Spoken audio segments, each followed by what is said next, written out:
We usually think of history as prominent people and life-changing events, but when you dig deeper into Boston's past, the most important markers of history are often the prompts of everyday people and ordinary life. Our guest has been excavating those clues and piecing them together in a new book, A History of Boston in 50 Artifacts. We'd like to welcome the city archaeologist, Joe Bagley. Thank you very much for being with us, Joe. Thanks for having me. First of all, you can take these pieces one at a time and, you can really get into the weeds about them, but how did the idea come up for putting this all together in a book? What does this book do that's so important to pack it up together?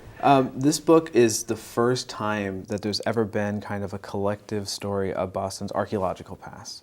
And I went through some of the other documents that have been written about Boston's archaeology. The vast majority of it's been done for kind of the academic audience or for researchers, but not for the public audience. And so my attempts with this book was to kind of tell Boston's story through the lens of archaeology and what those stories from the artifacts can tell us that maybe tweaks our ideas of the history of Boston and even adds new stuff to that story.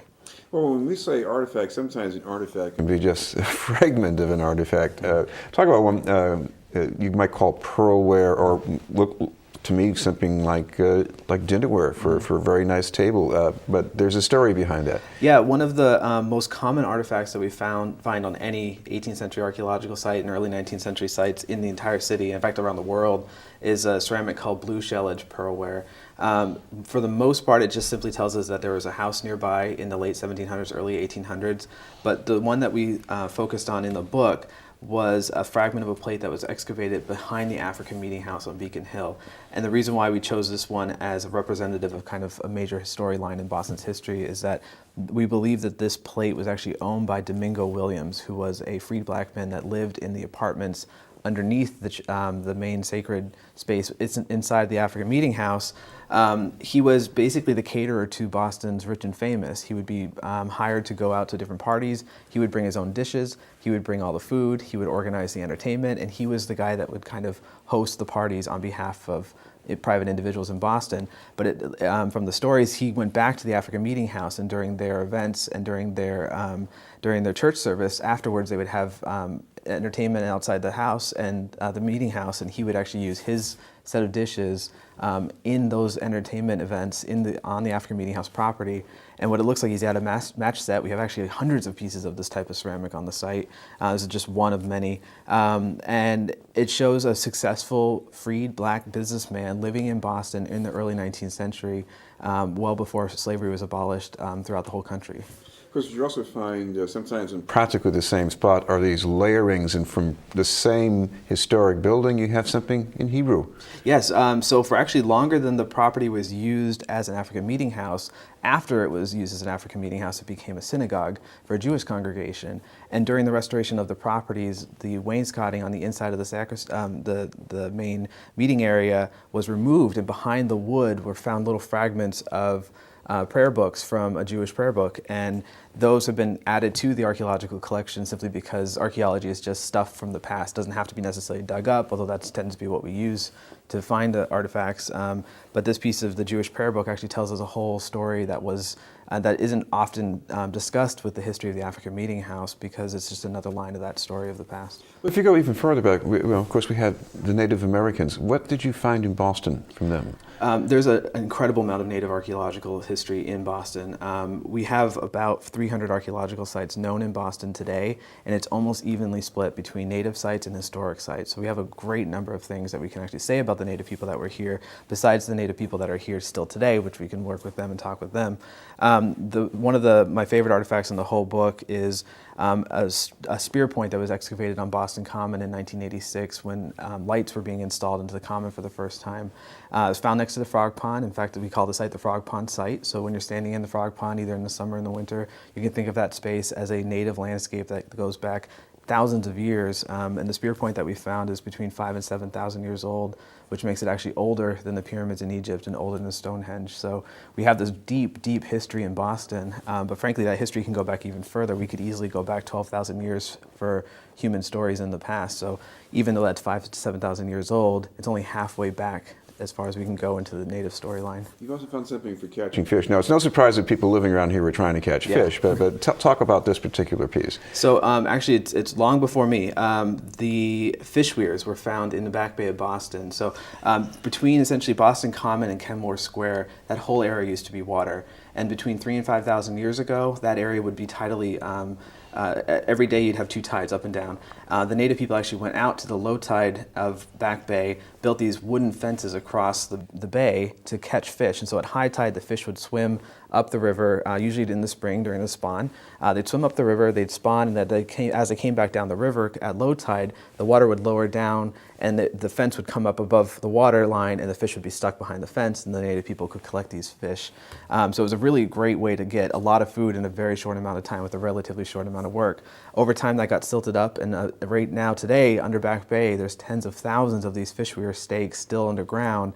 The first time they were encountered, we were building the Green Line down Boylston Street, and the ones that are in the book are actually ones that were found during the construction on the Newbury-Arlington Street area, where a construction company in the 40s came down onto the stakes once again, and a lawyer was actually walking down the street, saw these stakes coming out of the ground, knew about them from 30 years ago when they were very first found, put them into a jar, sealed the jar, and on his deathbed in the early 2000s, he decided that he wanted to have somebody have this jar of fish weir stakes that are 3,000 to 5,000 years old. They got transported to the City Archaeology Laboratory, and that's where they've been since. There's some of the few remaining stakes that are above ground, are not in the ground still today, and they really represent an incredible kind of engineering feat that's 3,000 to 5,000 years old here in Boston. One intriguing thing, a child's toy, a cop and rubber? Yeah, there's all these hidden narratives that come out of places that we think of as being representative of major historical events. So there's a cop and robber toy that was found at a place that we would consider to be historic for other reasons, which was Brook Farm. And Brook Farm is in West Roxbury, a mid-19th century... the Transcendentalist hub. Exactly, Utopian farm, right. Yeah, a sad failure of an experiment, but they did a really good job of leaving a lot of artifacts behind. We have about 80 artifact boxes of tens of thousands of artifacts from the Utopian community that came to the property. But after it was sold, because the farm failed, it became an almshouse for a couple of decades, and then later it actually became an orphanage. And when the archaeologists were going down looking for that 1840s site, on their way down, they hit an early 1900s layer from the orphanage that was there, and they found a school bell, just a simple dome that would have been up on the wall for marking the different times of the day. And when they lifted up the school bell, they found two toys, a cast lead alloy cop and robber toy, and you can imagine that there was an orphan child sitting in the yard playing with his toys, and either had to run back inside because he was called back from recess, or she just decided to hide them from somebody else so nobody else could get it when we could come back out and play with them later. Covered up the toys with the bell and then left, and then either forgot about them or maybe were adopted, who knows, and never came back. And so the archaeologists ended up finding this kind of little cache of toys hidden in the middle of what we would consider to be a transcendentalist utopian community, but from the early 1900s. So it's all these little pieces of stories that kind of contribute to the longer narrative that Boston has being such an old city. Well, what you also found from digging around was that way back when we had a red light district. Well, we're a port city, that's not so unusual, but what is unusual about where you found this and where it dates from? So one of the things that we found was a token. It was right at the very surface of a site in Boston Common, only about 4 inches down when we first hit it, so easily was dropped probably in the 60s or 70s. Not terribly old, but still tells us a great story about Boston. It's called a Showtime Token, and it was actually from the adult theater television screens that you could go into these various places in the red light district in Boston, which we would now find on the edge of kind of the theater district in Chinatown. And you would use this token and put it in the machine, and you would be able to watch an adult video for however long it was that the token would play for. This was something that was picked up by somebody, brought into the Common, probably on their way to or from wherever they were living, and dropped accidentally on the Common, and now we have this little piece of kind of the Boston red light district, the combat zone history that has been over time kind of lost in the story of that area. area of Boston, but it's very much a major part of the city of Boston's history, especially in the 40s, 50s, 60s, and 70s. And you found some lipstick. Yeah, that's one of the artifacts in the book that I actually discovered. This book represents about 40 years of archaeology, which is long before I actually started digging, long before I was born. But the lipstick came out of an 18th century house site in the North End called the Clough House or the Clough House. It's right next to the Old North Church.